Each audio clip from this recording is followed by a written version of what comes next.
Did you know that Johnny Depp has struggled with an addiction to drugs and alcohol throughout his life? Depp's sister even staged an intervention with the actor, hoping the Pirates of the Caribbean star would get treatment. To learn more about Depp's tragic real-life story, keep watching. We've learned a lot about Johnny Depp and Amber Heard's broken marriage since their divorce began in 2016. But the defamation case, which Depp initiated in 2019, has also provided us with plenty of information about Depp's tragic childhood. Born on June 9, 1963 in Owensboro, Kentucky, John Christopher Depp II was the youngest of 4 children born to Betty Sue Palmer and John Christopher Depp. Throughout his childhood, his mother's abuse proved constant, unpredictable, violent, and cruel. He later remarked about these formative years, "I felt completely and utterly confused by everything that was going on around me." On the witness stand, he explained that his childhood lacked both safety and security. Depp said his mother excelled at physical and verbal abuse with lots of bullying and name-calling. She proved especially good at lobbing cruel, personal attacks against her children, mocking them for various perceived physical defects. For example, Depp's brother wore glasses, and so his mother referred to him as Four Eyes. As for Depp, he had a rare congenital eye defect, which translated into a lazy eye and having to wear a patch. So his mother created a list of mean taunts for him too, including cockeye, one eye, and anything else she could muster to steep him in shame. Coupled with cruelty and unpredictable behavior, Betty Sue Palmer had a restless nature that fueled constant family moves. In an interview with Oprah, Johnny Depp reported moving maybe 40 times before the age of 15. One of the most restless periods of his life occurred after his family left Kentucky for Florida. They ended up in Miramar, located in the southern part of the state near Miami. Depp remembers it as a place where very little actually happened, but he does recall the family living in motels after they first arrived. This is where the bulk of the 40 moves he quoted to Oprah took place. During this small period alone, he estimates the family shuttled between 20 to 30 different locations, resulting in a truly transient lifestyle. Danny White, author of Johnny Depp, the unauthorized biography, hypothesizes that this may be why Depp later gravitated towards playing outsiders as an actor. With so many relocations under his belt at such a young age, he lacked the stability and geographic longevity to become truly integrated into a community. Before launching his acting career on 21 Jump Street, Johnny Depp had dreams of making it big as a rock star. During his time in Miramar, Florida, he played with a group called The Kids, enjoying local fame. Eventually, they decided to take the leap and relocate to Los Angeles. Soon, Depp struggled as an unemployed musician. After marrying Lori-Ann Allison, a makeup artist, in 1983, she introduced him to her friend, Nicolas Cage. According to an interview with Oprah, Cage suggested Depp give acting a try, but Depp had never thought about this line of work before. Nevertheless, he needed to pay the rent and was on the edge of getting evicted, so he gave it a try. Cage arranged an audition for Depp with director Wes Craven, and Depp got cast in 1984's A Nightmare on Elm Street. As Vanity Fair reports, Craven's daughter Jessica helped pick Depp for the role of Glenn.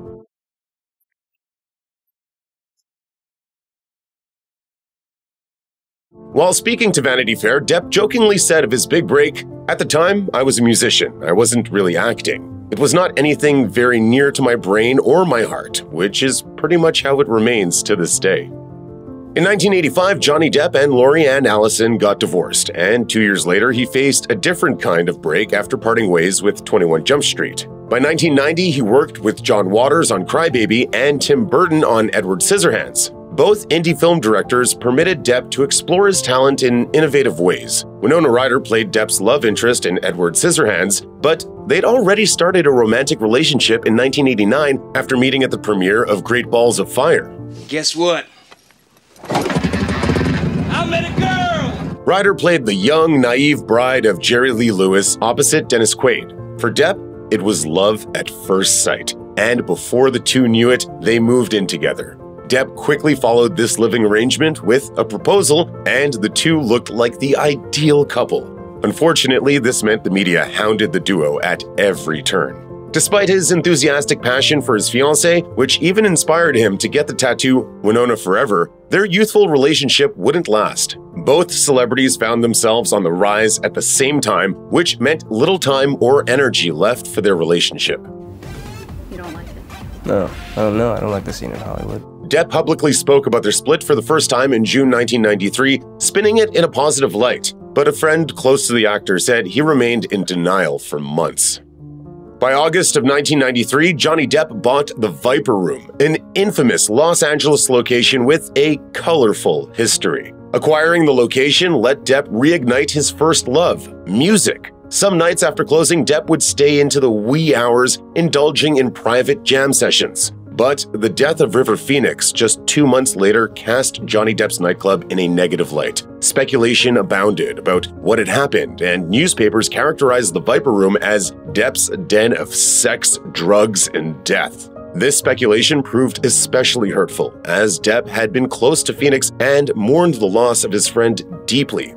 Depp fought back against the tabloid treatment of his club and the mischaracterization of what had happened. The media especially honed in on the idea that people freely used drugs at the Viper Room, but Depp refuted such claims. In an interview with USA Today, he argued, "To pinpoint one club or one street is really ridiculous. There's a tragic loss of a very gifted, very sweet, nice young man."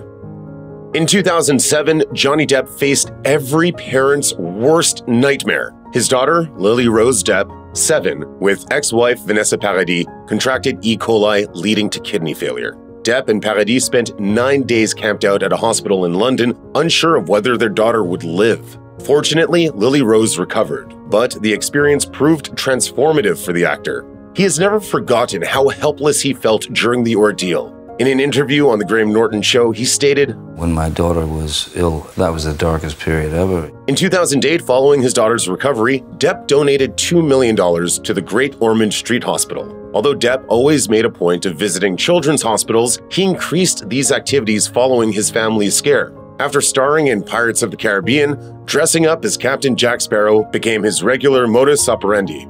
But after his marriage to Amber Heard dissolved and she accused him of domestic abuse, Disney cut ties with the actor and his character Captain Jack Sparrow. This development made something as innocuous as visiting a children's hospital in costume complicated, to say the least.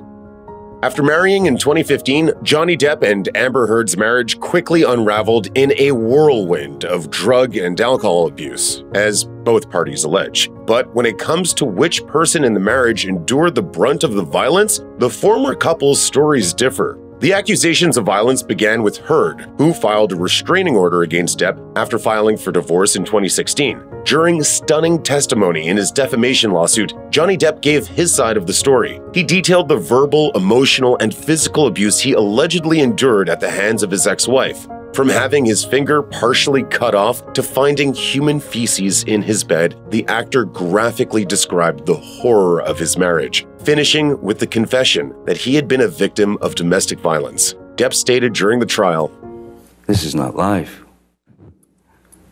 No one should have to go through this." His bodyguard, Starling Jenkins, also took the witness stand to testify about a time when Heard allegedly threw Depp's phone off the balcony during a fight. Fortunately, Jenkins retrieved it from a homeless man on Skid Row.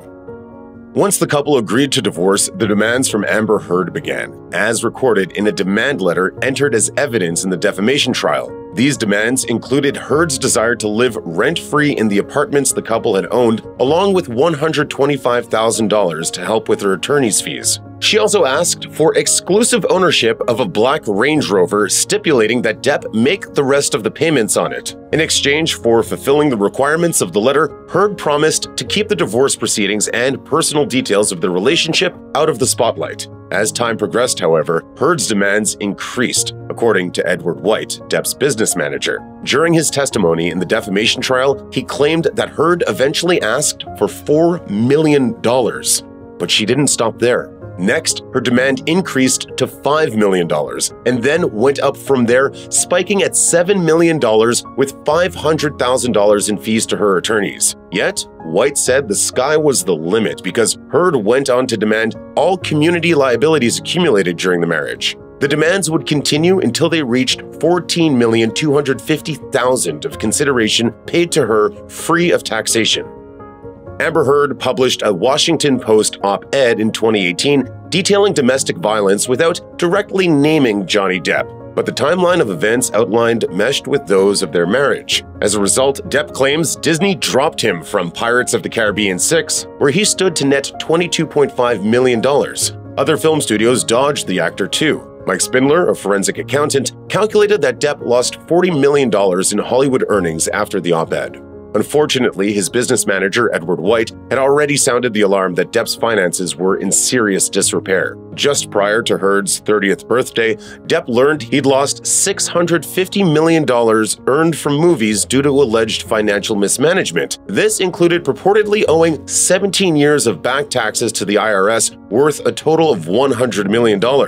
In 2019, Depp brought a defamation suit against Heard for $50 million, but Heard countered with a $100 million lawsuit. Her counsel argued that Depp's rejection of her abuse claims amount to defamation. After all, Heard positioned herself as an advocate for those facing domestic violence, writing in the op-ed, "I spoke up against sexual violence and faced our culture's wrath. That has to change." However, Heard was arrested in 2009 for misdemeanor domestic violence against her then-girlfriend, Tasia Von Ray, which muddies the waters of a breakup awash in financial wreckage. During the defamation lawsuit, details emerged about Johnny Depp's struggles with drug and alcohol addiction. In a 2005 interview with Rolling Stone, Depp admitted, "I spent years poisoning myself. I was very, very good at it." But during his testimony at the defamation trial, Depp discussed his attempts to end his addiction after an intervention by his sister, Christy Dombrowski, in 2014. Dr. David Kipper took the stand on the third day of Depp's defamation lawsuit, detailing the actor's history of drug use and attempts to get sober. He noted that Depp has a history of abusing opiates, alcohol, cocaine, and benzodiazepines, and that Depp sought his help with detoxing. During his testimony, Dr. Kipper described the many times that Depp attempted to stop the detoxification process, and he also discussed receiving text messages from the actor mentioning Heard, but otherwise incoherent. While on the witness stand, Depp alleged that Heard made him beg for medication while he experienced withdrawals. He also claimed Heard undermined his efforts to get sober. Although we may never know exactly what occurred between Heard and Depp, the presence of addiction in their marriage made for an uncomfortable third party. If you or anyone you know is struggling with addiction issues, help is available. Visit the Substance Abuse and Mental Health Services Administration website or contact SAMHSA's National Helpline at 1-800-662-HELP. That's 1-800-662-4357.